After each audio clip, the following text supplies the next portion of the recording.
Koknesietei Antai Kučerai par Eiropas Savienības fonda līdzekļiem izdevies izveidot nelielu ārstniecisko krēmu ražotni.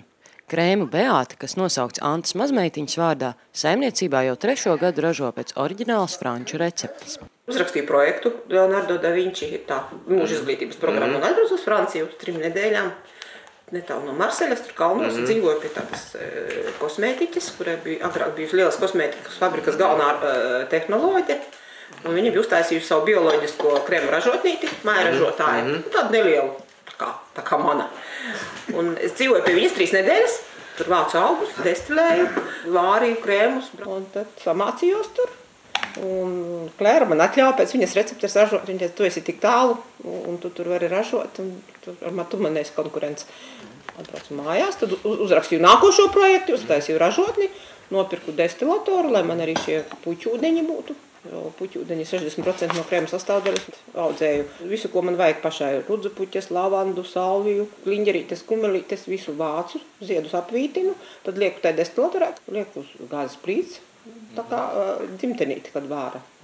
Tur netek alkohols, bet tur tek viņš ir destilējies un tek šie puķūdeņi. Viena no izēvielām ir bioloģiskais bišu vaskas, otra izēviela svaigi spiestas eļļas, sezameļas un mandeļeļu pilnīgi svaigi spiestu, un A un E un visi tie vitamīni, kas ir vajadzīgi ādai. Ja es izvāru šo ziedudeņu 3 litri no 3 spaiņiem, tad paliek tur tāds putojošs puķūdenis tajā iekšā. To es nokāšu un no tā ražoju ziepes. Bet pamatražotne man ir, kā vēl aizvien, tomēr pamatražotne ir tējas. Tējas audzēju 10 gadu, piparmētras audzēju daudz un kaķu mētru un tur pārcakot visas tējas, kas aug dārzā. Un man ir certificēta bioloģiskā saimniecība no 2004. gada. Un tad arī savās pļavās vācu klātās augus. Un tais arī maisījumus. Tad savās saimniecībā pašlaik apgūstam arī invalīdam bezdarbniekam ir darba vieta. Ir uzceltas lielas siltumnīcas. Pa ziemu tur 3 mēnešus viņas gan stāv, bet toties sniegs krīt virsū un jumti ir jātīra. Bezdarbniekam tāpat darba pietiek pie tām siltumnīcām. Tas ir par Eiropas naudu, bet tur ir 80% Eiropas nauda. Tā nav mana siltumnīca, tā ir Eiropas siltumnīca īstenībā. Specializējamies uz tādu netradicionālu garšaugu audzēšanu kā dobēs, tā arī podiņos. Tur baziliki, tur estragoni, majorāni un visi tādas audzējam podiņos. Pārdodam podos un arī tas, kas paliek pāri, sagriežam un izžāvējam un pārdodam arī garšaugu maisījumus paciņās. Bet par tiem Eiropas fondiem, cik sen jūs jau viņus izmantojat? Eiropas fondas, man jau tas ir tā kā slimība. Ja man nav Eiropas fondu naudas mājās, tad man liekas, ka vispār naudas nav mājās. Priekš tam viņi arī domāti ir. Tas 7 projektus apgūst. Pirmais man bija tās pusnaturālās saimniecības. 5 gadi pa 700 latiem deva. Tad tas Leonardo da Vinci, es biju sagatavošanas vizītē un mobilitātes. Es 2 reizes biju tā Francijā. Pašai ir Eiropas pensija, tas ir 4 projekti. Tad klēti par ražošanu sēku pārtaisījām 5 projekti. Uzcēlām lielās siltumnīcas. Jauniem zemniekiem bija tāds atbalsts. Tas ir 6 projekti. Un 7. tagad ir invalīdam bezdarbniekam vieta saimniecībā. Katru gadu kaut kas ir. Neteiksim, ka tur baigie miljoni, bet tas ir 2, 3, 4 tūkstoši. Tas ir. Tev nav pašam jāpelna tā nauda, to naudu tev dot. Drusku nepaguli, izdomā, ko tu gribi un raksti, jo projekti jau ir nepārtraukti. Ņemamies, dīdamies, kratamies un piedalāmies visās izstādēs, un tur jau arī dabūt tos jaunos cilvēkus, turistus jaunus, apmeklētājus uz šejieni, jaunus pircējus, tie, kas nopērk manu krēmiņu, tie arī pēc tam zvana un prasa, kuro dabūt vēl un tā. Un tas tā arī lēnītēm.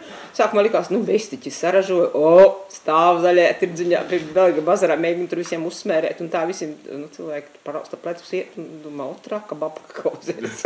Savos gados izdomājusi kaut kādu baigo franču krēmu smērēt. Tas smieklīgi arī izklausās nopietnam cilvēkam. Kā smējās, un tā arī ir. Bet tad, kad kāds paprovē, kāds puspaziņa nopērk, pasmērēt citu, un ka pamēģina, un tiem, kam ir tādas sausas problemātiskas ādas, viņi pilnīgi dzīvot nevar bez tā, jo viņš ir ļoti barojošs, ļoti treknis, viņš ir bez ķīmijas, bez visādiem konservantiem, un tas cilvēkam, tas viņu fascinē. Tā nesūdzamies. Īstenībā, tur kas bija tā vīnē, tur tik daudz visādi ideju pieņēmām. Es domāju, ka nav tik, latviešiem vispār nav par ko gausties, jāsāk tikai baigi strādāt. Mēs bijām 4 saimniecībās. Tur tā kā es, vecmāmiņa, meita un jūsu mazbērni, visi ganās pa tām sētām, un tur notiek ražošana. Vieni audzē tikai kaņepes atskrotētas, tāda mūs pat 100 gramu mēs nevaram nopirkt. Kaņepes, pat ir, kaņepi ir mazs rieksiņš, vai ne? Un tādas atskrotējumās mašīnas izgudrotas, viņas atskrotē, un tad tev paciņās ir tikai tie riekstiņu kodoliņi, cik garšīgi, un tad viņi drusku uzpilna cukuru, ieliek cepeškrāsnī un izveidojas tādi cepumiņu, rīktīgi forša produkcija. Tur pat kaņepēļu spiež, viss notiek viena saimniecība, otrā atbrauc, tur ķirbļeļu spiež. Akal dzīvo visas 3 paudzes. Trešā bijām aitas audzē. Zemes viņiem tur 20 hektāri katram, nemaz tik daudz nav tur kalnos, laikam arī tik daudz nevaras dabūt. Brauc un brīnies, pēc tam visu to produkciju noved tur ielējā, tur ir pilsētiņa, veikali, tur viss ir nopērkams no zemnieka, tur sākot no ābola, šņaba, gaļas, maizes, visu aizē nopērts un pat zemnieki. Ot uz to mums ir jāiet, un tad mums nebūs tās maksimas vajadzīgas un lieši varēs vākties. Tā ne? Tikai jāstrādā ir katrā. Nu, katrā sētā ir jāražo. Tagad attaisījām to bioloģisko tirgu koknesē. Ne jau es, pagasts attaisīja.